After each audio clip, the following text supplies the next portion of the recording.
Voilà, en termes de sécurité, et avant que la journée commence, je voudrais vous dire que cette année, c'est pas une bonne année en termes de sécurité pour l'ULM. Alors, que mes paroles soient pas mal interprétées, je reprécise tout de suite que on n'a pas à se flageller et qu'on n'a pas non plus à avoir honte. Par rapport aux autres pratiques aéronautiques, et depuis des années, on a un pourcentage d'accidents, une stat d'accidents qui est équivalente à celle des autres, y compris cette année.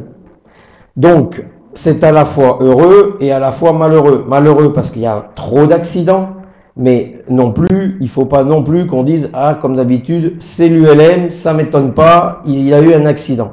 On a une stat. Et c'est d'ailleurs ce qui prouve qu'avec une réglementation moins contraignante, les résultats sont les mêmes qu'avec une réglementation extrêmement contraignante. Et d'après moi, ce n'est pas les textes nouveaux de l'EASA qui vont changer quoi que ce soit et qui vont un petit peu, comment j'allais dire, moins contraindre l'aviation, soit traditionnelle ou même l'hélicoptère, et qu'il faut qu'on conserve ce qu'on a nous.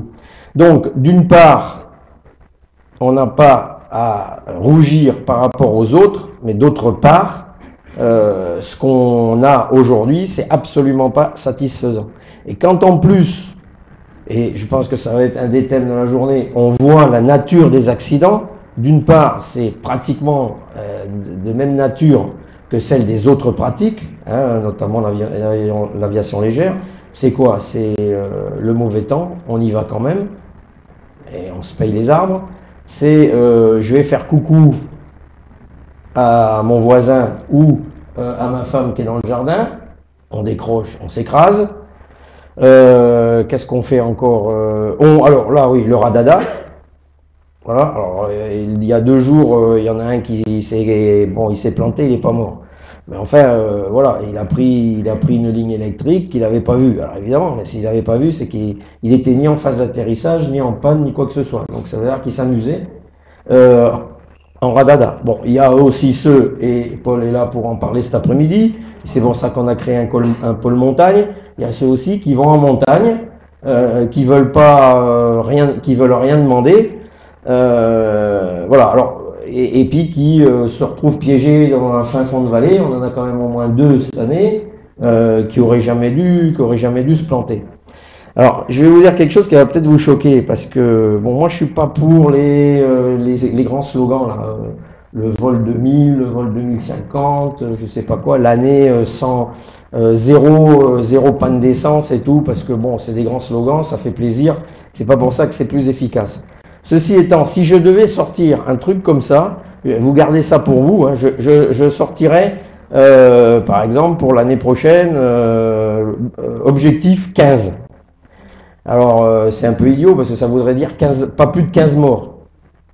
Et on ne peut pas se réjouir, c'est encore trop, donc l'objectif, il reste toujours 0, même si on sait qu'on ne l'atteindra jamais, parce que la vie non plus, elle n'est pas faite de non-accident.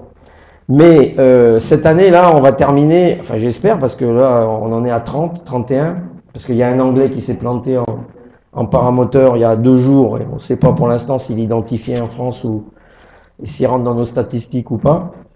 Donc on en est à 30. Mais sur les 30, quand on regarde la nature des accidents, c'est les accidents que je viens de vous dire, radada, pas assez d'essence, le brouillard, etc., des trucs très classiques.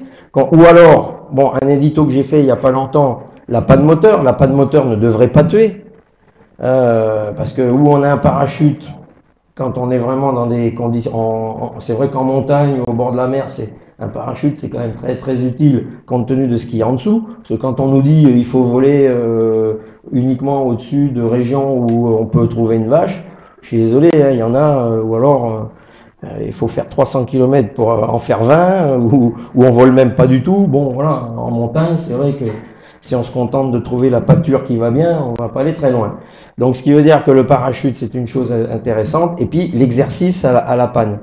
Alors, une fois, parce que voilà, les moteurs qui s'arrêtent, ils s'arrêtent en avion, en aviation légère traditionnelle, et puis ils s'arrêtent aussi, Neurotax, et surtout les 912, ils s'arrêtent autant que les autres. Là aussi, quelque chose de, je veux dire, on peut donner un coup de pied à cette idée reçue que parce qu'on a monté un 4 temps, eh ben, on va jamais tomber en panne. Alors là, c'est totalement faux. D'ailleurs, moi, j'ai fait des milliers d'heures en 582, j'ai jamais rien eu. Et la première fois où je prends un 912, c'était pour aller à une, c'était pas pour les reins, à une réunion. Et puis, je suis pas arrivé au bout parce qu'il est tombé en panne. Donc, en fait, le moteur lui-même, les moteurs eux-mêmes, ils tombent pas en panne comme le 582. Bon, c'était, j'allais dire, il coulait une bielle ou voilà, un arbre. Mais alors que le 912 lui-même, il tombe rarement en panne, sauf que c'est toute la périphérie. Il y a toujours un problème électrique, il y a un problème d'alimentation, il y a les pompes, il y a tout ça, voilà. Hein. Donc, en fait, c'est pas parce qu'on a un 912 qu'il faut pas s'exercer. Donc les pannes moteurs. Et qu'est-ce qui tue? C'est pas la panne moteur, c'est la gestion de la panne moteur. Voilà. Donc, en résumé, on n'a pas un taux d'accident supérieur aux autres. Ça, il faut que vous le disiez quand on vient vous attaquer là-dessus. C'est clair, mais c'est beaucoup trop. Je rappelle aussi que l'administration nationale et même européenne, elle ne voit qu'une chose, les morts. Vous pouvez avoir des accidents matériels tant que vous voulez. Après, les statistiques, les blessés, ils ne regardent pas trop, mais on vous dit, ah bah tiens, la FFA, vous avez eu tant de morts, l'hélico, vous avez eu tant de morts, les ULM, vous avez eu tant de morts. Et à chaque fois qu'il y a un mort, c'est triste sur le plan humain, bien sûr, c'est un copain qui s'en va. C'est triste au niveau de la famille, mais en même temps, au niveau j'allais dire, des autorités, bon, j'ai déjà écrit là-dessus, aujourd'hui on n'accepte plus la mort. Hein. Nous, on sait qu'on a un risque, on l'accepte parce qu'il y en a quand même un. C'est comme quand on part en voiture, on a un risque. En moto, on a un risque, on ne peut pas dire quand il y a zéro. Mais aujourd'hui, la société, elle admet plus qu'on prenne des risques, même pour nous, et elle admet plus la mort. Et dès qu'il y a un crash, c'est un véritable scandale. Donc en même temps que en travaillant, ah merci, oui, parce qu'il aurait pu disparaître celui-là. En même temps qu'on travaille pour nous rester en vie et continuer à voler longtemps, qu'on travaille aussi pour nos familles, et on travaille aussi pour l'ensemble de la corporation des pilotes ULM pour garder la réglementation qu'on a, parce que quand on arrivera à diminuer notre taux d'accident, ben voilà, on travaille pour garder la réglementation qu'on a. Puisque vous savez toujours que dès qu'il y a un accident, je crois que j'ai écrit un papier il n'y a pas longtemps là-dessus, c'est la première question, c'est il faut déjà que le lendemain, on dise pourquoi, comment, comment je veux dire, quelle solution on a déjà trouvé 24 heures après. Ouais. Et ça peut être la solution, la réglementation. Donc c'est pas ça, pas du tout. Et nous, il faut qu'on fasse en sorte que, avec des journées comme celle-là, et après que vous démultipliez tout ce que vous aurez entendu aujourd'hui, on fasse tous attention de manière à tomber à un objectif qui fait que si on avait déjà la moitié des morts qu'on a, ce serait déjà une bonne solution. Voilà. Donc on me fait signe que le temps passe et donc je passe la parole à je sais pas qui. Merci, président.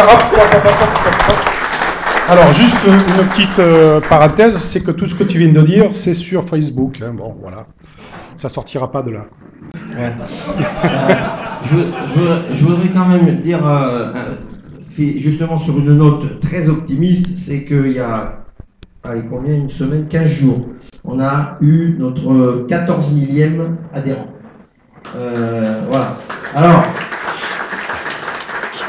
Alain Dreyer, celui qui a créé ici, voilà, à Avignon, et là vous pouvez l'applaudir, qui a créé la fédération.